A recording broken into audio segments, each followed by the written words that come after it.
దూరమవుతున్న శ్రీరాముణ్ణి చూస్తూ దశరథుడి ప్రాణశక్తి నెమ్మదిగా తగ్గిపోతోంది. మంత్రి సుమంత్రుడితో సహా అక్కడున్న వారంతా సీతారామ లక్ష్మణులు వెళుతుంటే ఏడుస్తున్నారు. ఒక్క కైక మాత్రం ఏమాత్రం బాధ లేకుండా నిలబడి చూస్తోంది. చివరిగా సీతమ్మను కౌసల్యా సుమిత్రలు గట్టిగా కౌగిలించుకొని ఏడ్చారు.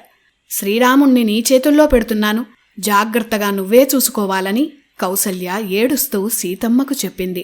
మరోవైపు వశిష్ఠుడు కైకను గట్టిగా మందలించాడు.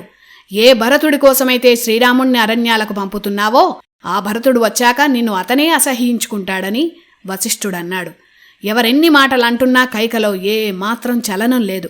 నిజానికి ఎంతో ప్రేమించే కైకలో ఆ మొండితనాన్ని ఆ సమయంలో భగవంతుడే సృష్టించాడు. లేకుంటే రాముడు వనవాసానికి వెళ్లేవాడు కాదు, రావణ వధ జరిగేది కాదు.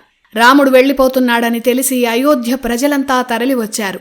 పండుగలా ఉన్న అయోధ్య ఒక్కసారిగా బోసిపోయింది. సీతారామ లక్ష్మణులతో రథం నెమ్మదిగా కదిలింది. మంత్రి సుమంత్రుడే సారథిగా వెళ్లాడు. దారి పొడుగునా ప్రజల రోదనలే. అలా సీతారామ లక్ష్మణులు అయోధ్యను విడిచి అరణ్యాల వైపు ప్రయాణమయ్యారు.